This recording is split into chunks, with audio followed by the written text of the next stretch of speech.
I'm going to start. So I'm going to start with a piece of music and make it just very few opening remarks about this chapter, and then spend most of our time in discussion. And so I think, let me see. Yes, I can share my screen. So I'm going to play a piece of music for you, which I'm sure you're familiar with. You may not be familiar with this version of it. And part of this chapter is talking about the way we forget who we are and we forget who God is. And that's what it means to be human, really, to be in that self-forgetfulness. And I suppose much of the argument of my writing is to recover the almost unbearable sense in which God loves us. Mm-hmm. And just how, we think of the divine as eternal and immutable, and we forget that that means that the divine love for us is likewise eternal, infinite, and unchanging. So I'm going to play a song for you, and I want you to imagine that it is the beloved singing this to you. All right? So I know you know this song from another context, so just reframe that and think about it in terms of as if the beloved is singing to you. And so this music is kind of an audio divina, a kind of prayer. And so I'm going to propose we, in a sense, prepare ourselves for prayer. And so, if you want to, you can turn off your video. You don't have to, up to you. Just find yourself in a posture that supports you, that helps you relax, to feel comfortable, at ease. Begin to think about your breath. Just for a moment, focusing on your breath to ground you in the moment, to ground you in your body, to ground you in this community.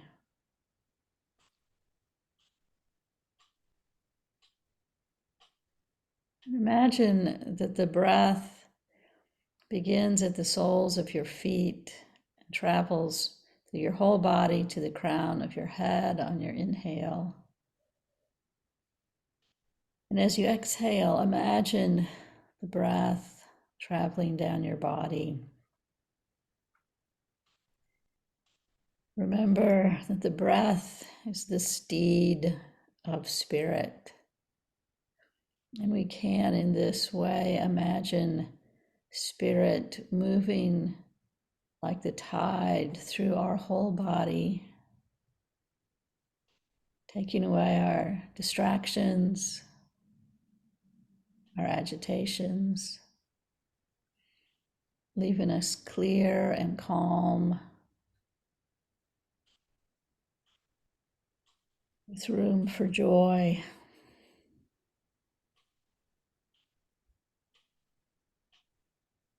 Quiet.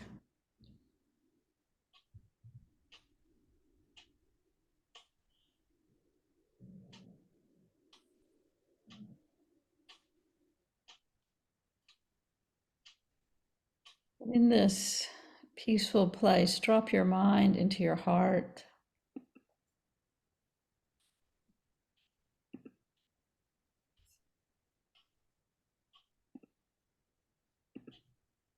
And listen to this with the ears of your heart as a prayer.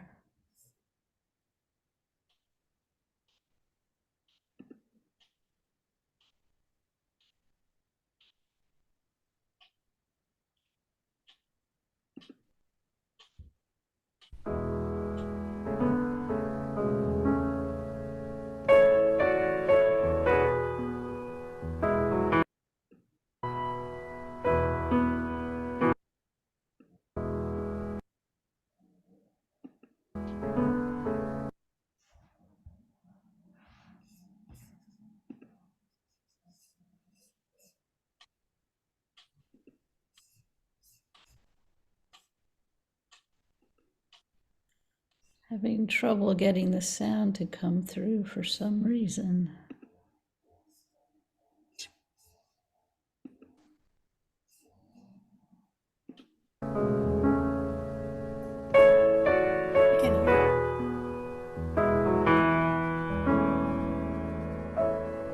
When you're weary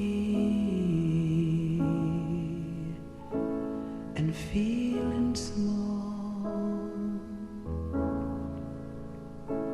and tears are in your eyes, I'll dry them all.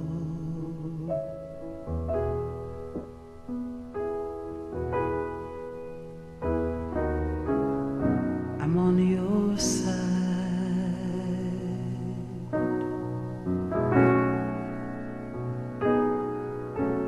When times get rough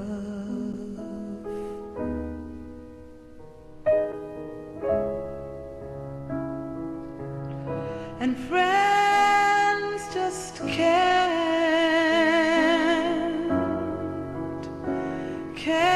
be found like a bridge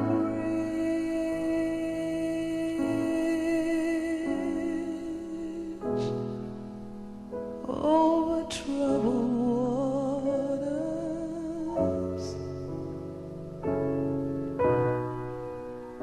I will lay me down.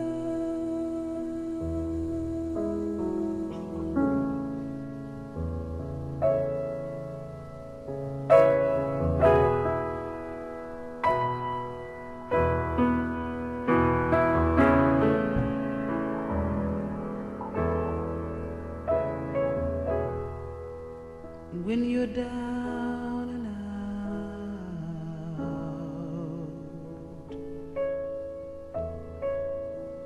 when you're on the street,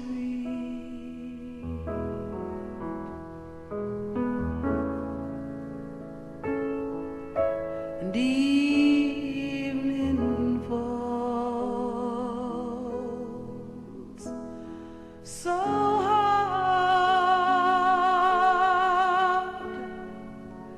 I will comfort you.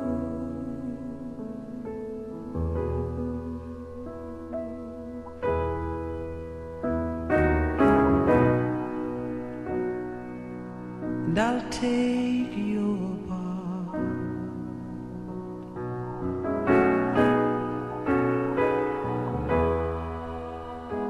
when darkness comes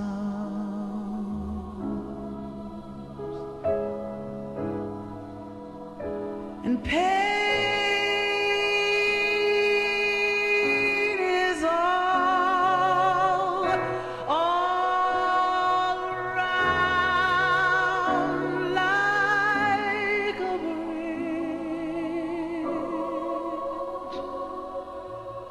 over troubled waters. I will lay me down.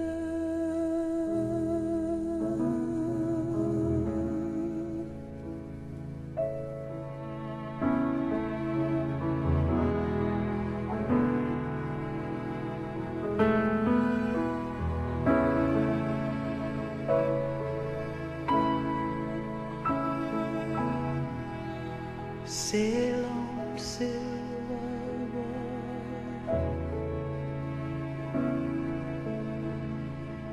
Sail on by.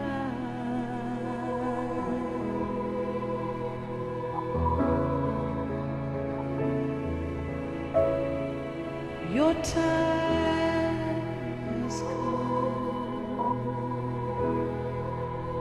to shine,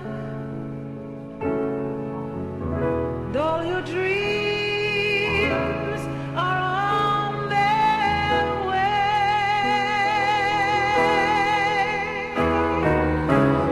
See how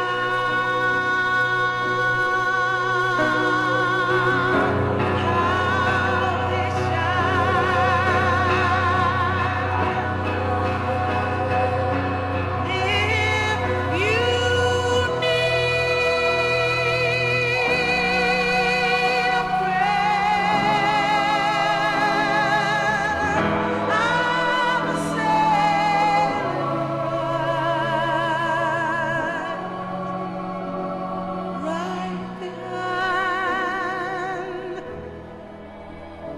like a breeze.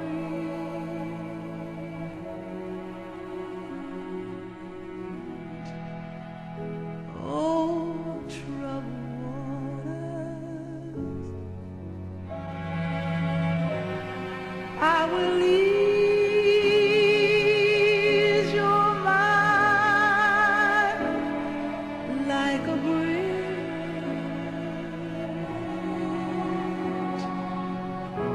Oh, troubled waters, I can ease your mind like a bridge over troubled waters.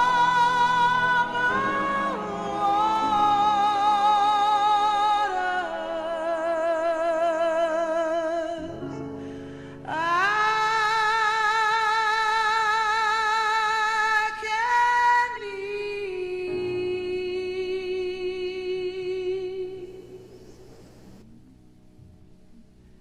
your mind.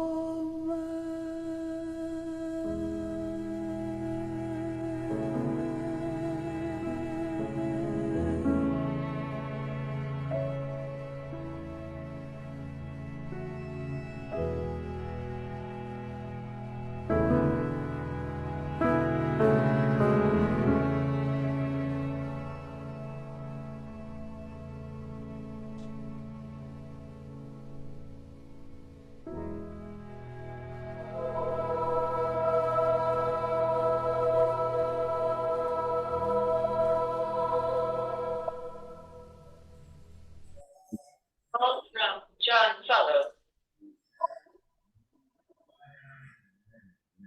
Hi, John. Good. Let me hold on.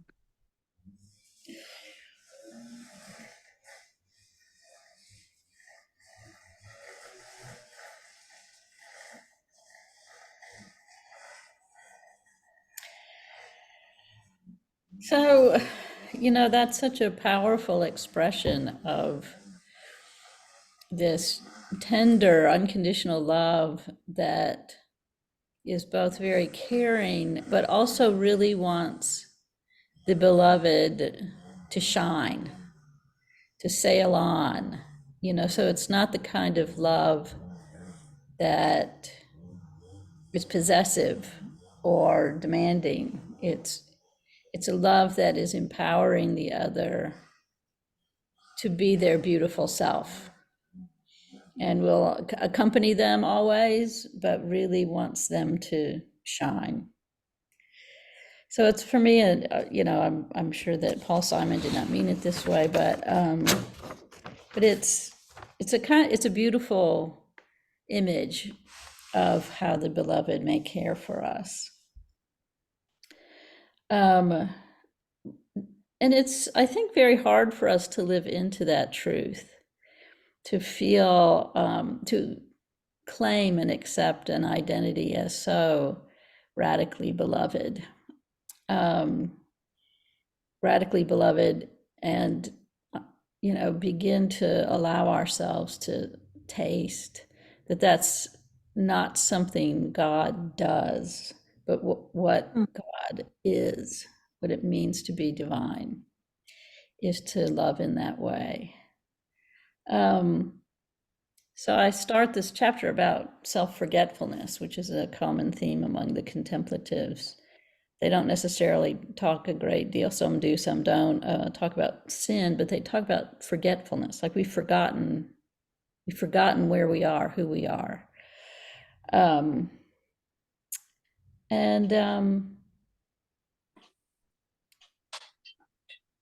We can, for me, a way of thinking about bridging the gap between our forgetfulness and our true identity isn't necessarily that we wake up and we're our fully shining selves in our own understanding, but I think a lot about desire which is not something the Protestants necessarily have thematized a great deal, but which is very rich in our tradition. In fact, I'm teaching my whole senior capstone class on the theme of Eros. But this notion that, the title of my book comes from Pseudo-Dionysius,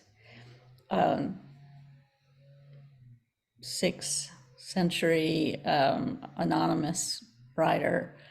And he talks about this enormous eros in God, this yearning in the good. And it's a yearning so strong that creation is born out of that yearning. So creation itself is the child of desire. God is beguiled by beauty, beguiled by the beauty of creation, and from that sort of intoxication of beauty, God creates. And so desire is this thread that connects the divine with ourselves. As created in the image of God, we have this holy desire in us. A desire not only for things that we can possess, things that will come and go, but this holy desire for the divine desire. And so we are this kind of mutual thirsting for one another. That's Julian's metaphor, this thirst of God. And so desire isn't like getting a math problem correct. I got the problem correct and now I'm done. It's always open. You never possess God like you do a $10 bill. Your desire, the divine desire, and our desire is it doesn't come to an end. And so we can think of it as our path rather than something that we accomplish or don't accomplish. We don't have to think about accomplishing anything as much as allowing ourselves to be inflamed by this desire. I'm going to read you a few passages from, there are many, many writers in our tradition that write about this, and I'm going to read you from Peter Alankara, Tara, who was a friend of Teresa of Avila. And he has this prayer book, and he describes how to begin your meditation practice. And I'm going to read a little excerpt. This goes on for like 5 pages, but this is just a little excerpt from it. O best beloved of all, spouse emblossomed, honeyed, and sweet, O sweetness of my heart, life of my soul, joyous resting place of my spirit, O day of eternity, beautiful and bright, flowering paradise of my heart, my creator, most lovable and all sufficient for me. He asks that God make a dwelling place within his own heart and comes to rest in him. He begs to be wounded in his innermost soul by the arrows of the divine love and be inebriated by the wine of charity. And he goes on, O beloved, beloved, beloved of my soul, O sweetness, sweetness of my heart, O my God, my loved one, and my innermost good of my soul, O love so sweet to me, O delight so great for me, O strength, help me, my light, guide me. Literally, this goes on like this for about 5 pages. So this is Peter Alankara's idea about how you should get started in your meditation practice. And I could choose any number of other writers who just have this effusive, like, outpouring of love and desire. And for them, that is the quality of their prayer. So we have this sense of our forgetfulness, of desire, the extreme desirability of God. God isn't someone you obey or fear or hope for, or God is the most supremely desirable reality. And the more you open your heart to that, you just know, you just are in more and more in love with this supreme desirability. And at the same time, God remains infinitely mysterious. So, and this is we can think of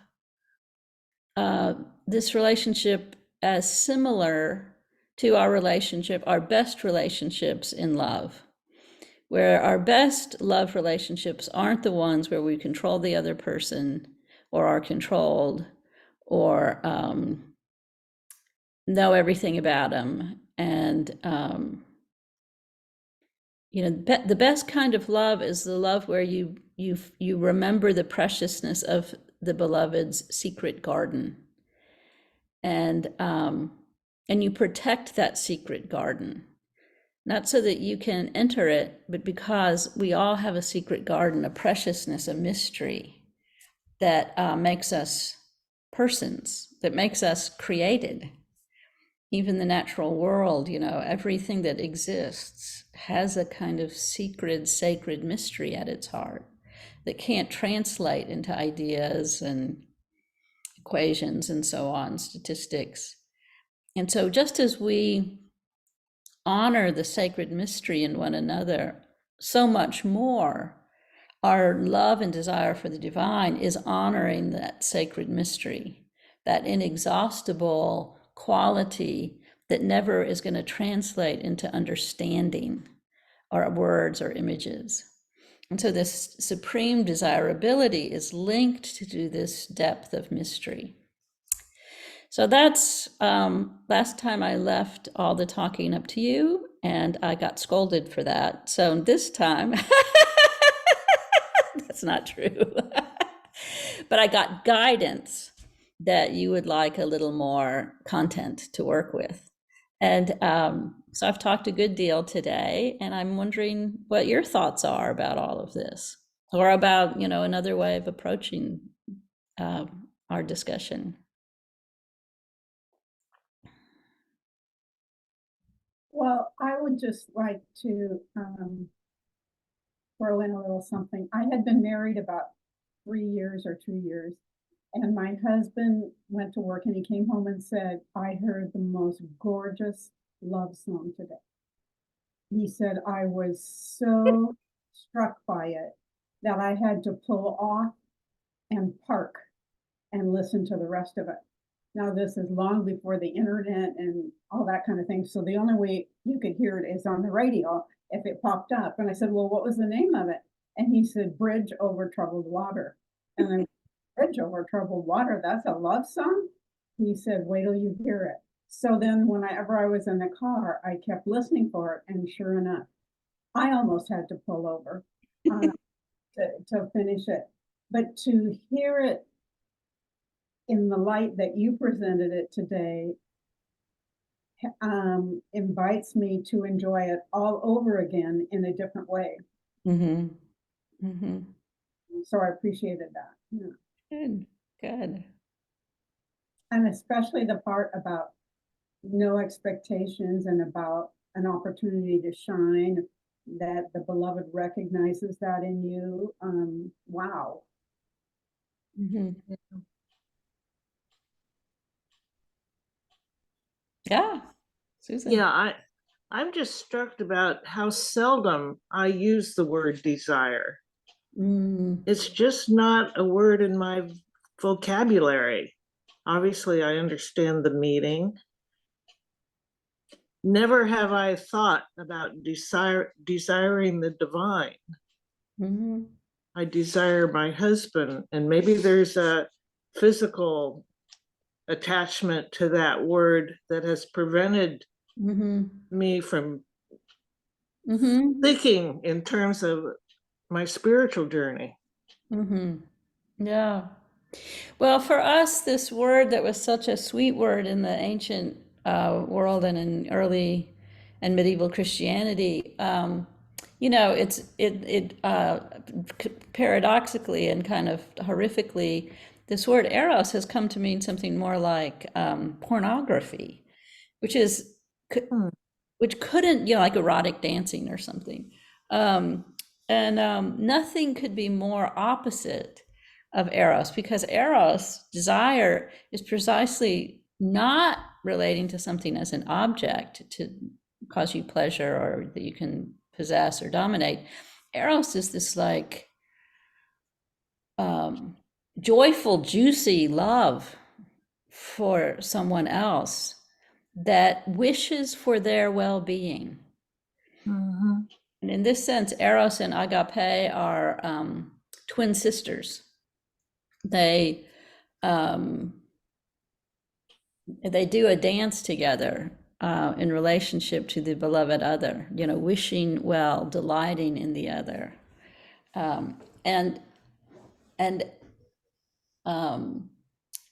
We think of eros, if we think of it at all, we think of it, your desire, we think of it as a particular other, like your husband, or lover or whoever. But this holy eros is unlimited. And so it's this kind of recognition that all beings are loved in this way, and that our eros for others is a desire that all others, it's a recognition of their beauty and a desire that they thrive. So we have to recover this idea of love and desire, eros, from a sort of modern, particularly consumer culture where desire has taken on a opposite meaning than its sort of theological meaning. I was thinking of the Song of Songs in the Old Testament and some of the other wisdom literature that we really don't hear too much about today, but how that also is a work that seems to perpetuate desire and our desire for God and God for us. Yeah. Yeah, the Song of Songs is, I don't remember ever hearing the Song of Songs in a church, which isn't to say it's never been read or preached on. I will just say I myself have never heard the Song of Songs read in church. But it's sitting right there. And it's very, very beautiful. And so our Jewish friends and our Christian and Protestant, our Catholic and Protestant friends have all included that as an essential part of our canon. You know, this hymn to desire, to divine desire. And the mutuality of that. You should go back after we got off the Zoom here and reread the Song of Songs. It won't take long. It's not long. Just quickly, us that have been part of this church for a while, and our pastor Sam, he spent a month on the Song of Songs and sermons. Every month, every week, we went through the whole thing. I'm very brave. It was a 19th century Scottish Presbyterian pastor. So if you want to think about like hardcore Presbyterian, you know, the Scots are right up there. So he preached, this is what a historian colleague said to me. He preached on the Song of Songs for 3 years. Oh my.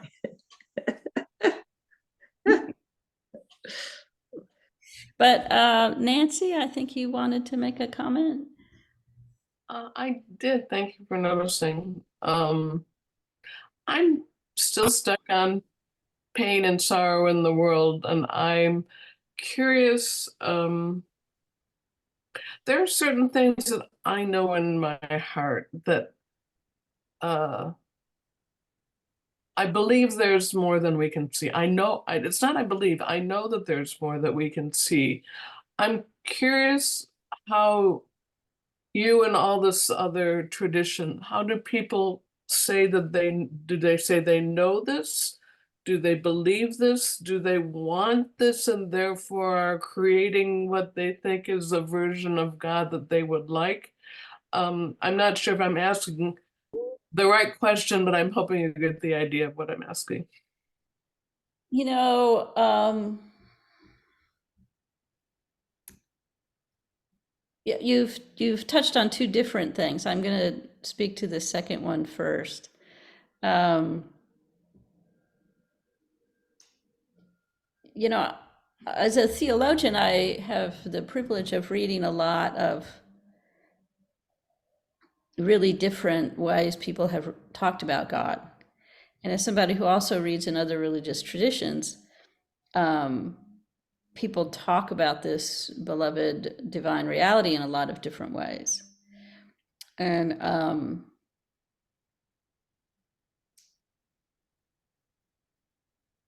this way of talking about God is very deep in our tradition. In the you know, it sort of falls out of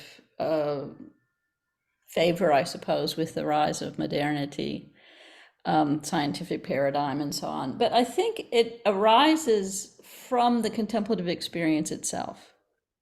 That because one finds it more among contemplatives than among other kinds of Christians. And so when Peter Alcantara is like going on and on and on, he's describing what his prayer is like, or any of these other figures. I think they're describing what arises for them in prayer, and that it's a common enough experience and way of talking that it's, you know, there are thousands of books on this. I think other folks, you know, experience divine in a lot of different ways. Some of them are very toxic and harmful. But you know, if you may remember when Trump went out and was waving his Bible around, or a borrowed Bible, I think. And right before he had the troops sort of attack the peaceful demonstrators, that would be a very toxic way of thinking about the divine. But we just get a lot of different images. And I think that's because we don't, you know, God doesn't appear to us in a concrete form. And so our access is through our own experience and the experience of others. The fact that the Bible has so many different images of God, you know, a warrior with a sword in his hand, and a woman giving birth, and mother eagle, and angry father, or loving father, or, you know, just thousands of images of God that are completely contradictory in the Bible, is because people experience the divine in a lot of different ways. And the folks who put together our canon, Jewish brothers and sisters, and then, you know, early Christians, they wanted to make sure all of that was preserved. They wanted this, you know, kind of punitive God of numbers who's just kind of, you know, fire blasting thousands of people at a time. They want the tenderness of a mother. They want the lover of the Song of Songs. They want Job's voice in the whirlwind, who's just like, I'm really sorry you're suffering, and I came to tell you that, but I also came to tell you the world is not the way you want it to be. It's wild and big and contradictory, and I love it. So all these different gods, so to speak, are showing up because it's important for us to celebrate these different names of God. But this particular lineage, this lineage that we're focusing on right today of, this belovedness, and this desiring of God and God's desire for us, that's a strand that comes up in our tradition. And I got interested in it, I guess, but I do acknowledge that it's unusual it's not the major trope in the Presbyterian tradition. Mhm. The other thing you talked about is, I can't find you. Oh, there you are. You moved. Something that has come up before, and that is the painfulness of suffering. And I think what we would call, people who do harmful things, violent things. And I do think that in an interesting way, this openness to the divine goodness and love for us is it's like a trickster, because we go, oh, that's so wonderful. God is so tender, a paradise of whatever, blah, blah, blah. And as your heart opens up, your heart opens to the world. And the world is filled with suffering. And so if we think about the divine love for the world, we're not thinking about it's a constant birthday party, but it's God loving the world as it actually is, loving all of us as we actually are.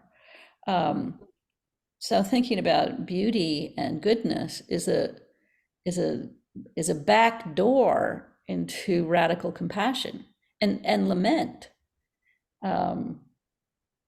In my class, I'm teaching on Eros this term. We're spending I'm using a lot of art, music and poetry and film and so on in my class at this time, and I'm spending a week on Goreki's Third Symphony, and which is a post-Holocaust symphony of great poignancy and beauty, and the seven last words of unarmed men. If you don't know these things, you should look them up. But the seven last words of unarmed men is based on the seven last words of Christ, but it was written by a young black man. It's about a 20-minute, what would you call it, oratorio or something for a male choir. And it's this long lament for all of these people who have been killed by the police or have been killed, murdered, and their murderers exonerated. So I'm saying that to say that Eros takes us into that world. I think it takes us into that world with some resource. If your larger holding place theologically or spiritually is the radicality of divine love and how precious the world is, that you're in a way held up as you encounter tragedy. It's not just so bone on bone. It's on the one hand more sharp because you've entered from the perspective of every single person here is a beloved, important being of sacred worth. Their suffering is an abomination, an atrocity. So it's almost sharper. You go in without any, like, you're not allowed to go in with ideological protection, like, well, those people are such and such, it doesn't really matter. they're on the other side of the world. I don't care. I have other things to care about. Or, well, they're all whatever they are, you know, terrorists or communists or black people or whatever group of people you don't like. That doesn't matter to me. You can't do that. Nobody falls into the category of, oh, you don't matter. And so you're on the one hand more disarmed. And on the other hand, because you're just resting in this divine goodness and love, you have more resource. It's not less true, but it's less unbearable. Okay, I have to ask what I don't. It seems less bearable. So sorry everybody, I just wouldn't mind a little more explanation of that last comment. Um,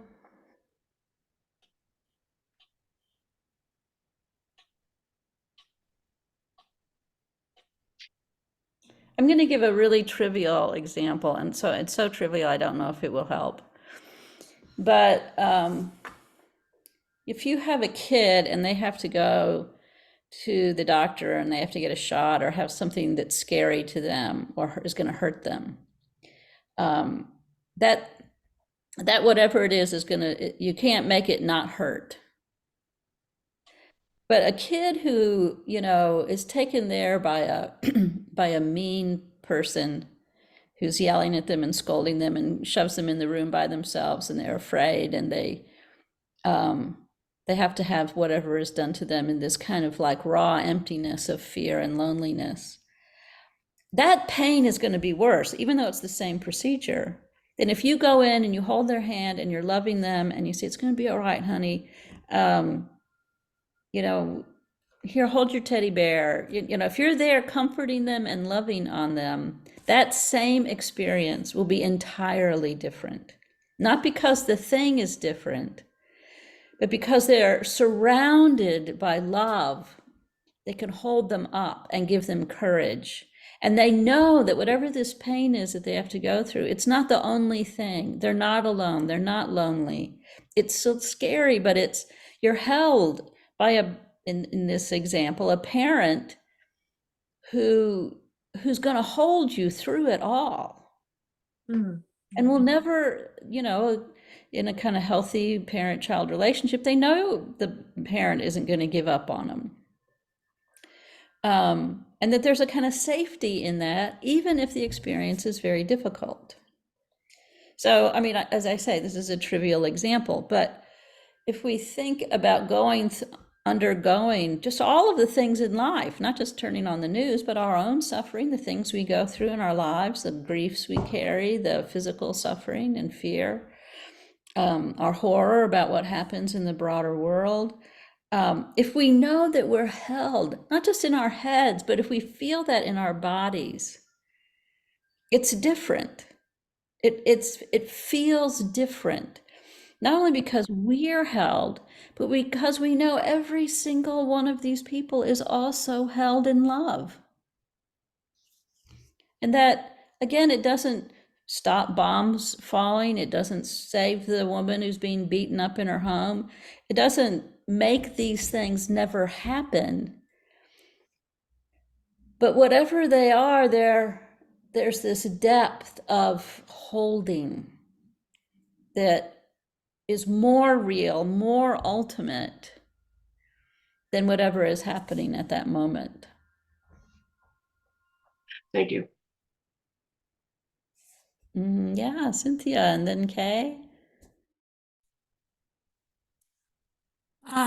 Wendy, I just really appreciated so much in this chapter. And on page 24, where the paragraph says, who we understand God to be is deeply related to who we believe ourselves to be.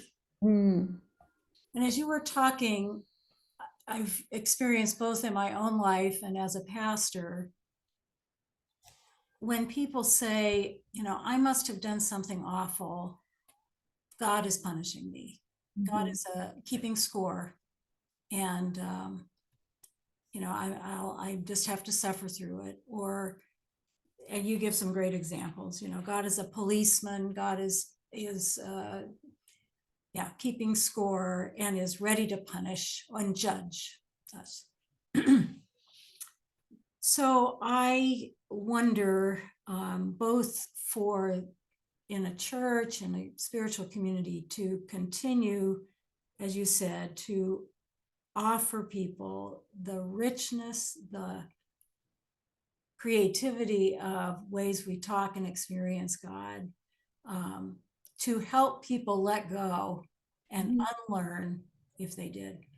But I also keep wondering, and I don't really have an answer, but I think about the nuns, that is the conversation these days. God is irrelevant. The holy, it is not on their radar. They don't feel judged. It's irrelevant. They're indifferent. So I keep thinking about this desire that's part of being human, and where people who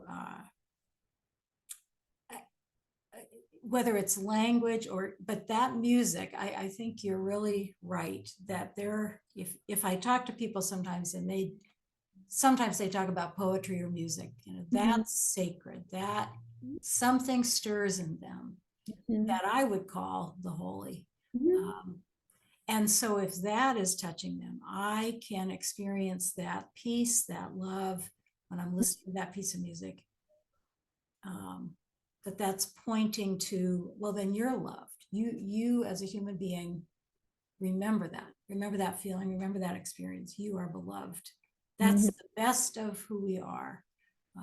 Anyway, I just really, that whole section about the connection and reclaiming this God as friend, God as lover, God as this richness. So thank you. Yeah, I think I don't, I come from a long line of Presbyterians, and my mother was an elder, and my father was ordained, and my grandfather was ordained, my sister's ordained. It's just like, just too many Presbyterians, but,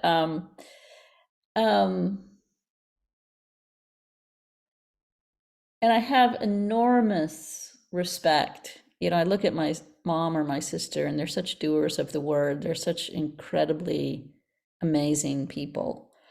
And my mom, way, way back before there was any conversation even about whether gay people should be married, that wasn't even on the table.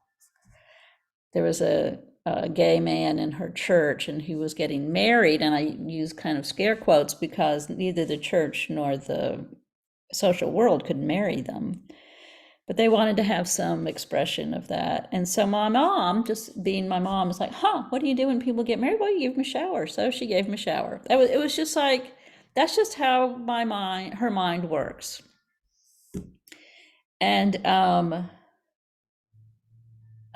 so there's this really amazing formation that I have been privileged to observe, and of course in the seminary here. At the same time, I feel like it can be not very inviting. My own children, certainly the older two, they're very spiritual, but the language, and I gave them a very, very soft landing into Christianity, as you may guess from the way I talk, but to the extent that they learned things about God in church, they were just like, this doesn't make any sense to me. And this form of worship doesn't make any sense to me. And so I have pondered a great deal how to bridge that, gap, and find the right language to share something really beautiful when the language I know doesn't work for the nuns, as you say. Yeah, same with our two young adult sons who grew up in the church. loved by the church, don't hate the church, but it doesn't speak to them. Yeah. Thank you. Well, that's the genesis of centering prayer, I think. All those young people were like, Christianity has nothing for me. We're going to go over to the Buddhists. The Buddhists have brought a kind of a way of thinking about Buddhism to the West that is very amenable to young people, and not only young people, but and Christianity has not gotten the, like, how do we talk in a way that is really inviting to someone who isn't inside this language game. And I, my hope is that we will find a way to do that. And I know you're doing that in your church with all the creative things you're doing inside the church and outside the church, and all of you in your lives, and lighting the little candles rather than cursing the darkness. I want to make sure Kay has a chance to speak. Yeah, hey. You're on mute, Kay. What I wanted to say related to the prior conversation, and I do want to raise this because it's a question in my own heart. When you speak of our images and ideas of God not holding a candle to the reality, absolutely. But when you include feelings there, I'm puzzled because I depend on my body for affirmation and direction and guidance. Is that a different thing than feelings? Oh, interesting. So can you say just a little more about, I may have said something that I didn't mean to say. So I can read you right here. I circled it. Oh no. Is that what you meant? Huh? I was just like, oh, I wrote it down wrong. Okay. We manufacture images of God all the time. We become very attached to our image. But divine reality created us in such a way that we can move outside seeing, hearing, reasoning, feeling. And I thought, well, let me just say this more. And I loved your statement that desire is the reliable guide, not ideas. That is so true. And how do you experience desire except through feeling? That's a great question. I appreciate you calling me out on that. Well, I'm not trying to understand you. Yeah. I think what I have in mind there is, you might say, feeling that's deeper than a passing emotion. We might have a little flicker of emotion, and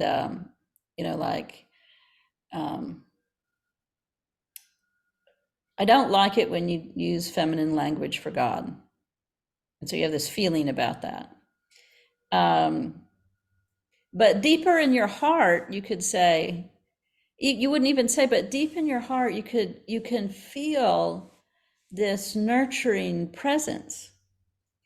And maybe it comes to verbal expression, maybe it doesn't. I think this kind of embodied awareness, and I think feeling is a good word for that. I was using it in a slightly different way there, but I think feeling is a good, we have these, religion is, at its best, is kind of born so deep inside of us that we hardly know how to talk about it. Yeah. And maybe that's why, as Cynthia says, music and poetry can do things that other expressions can't do as well,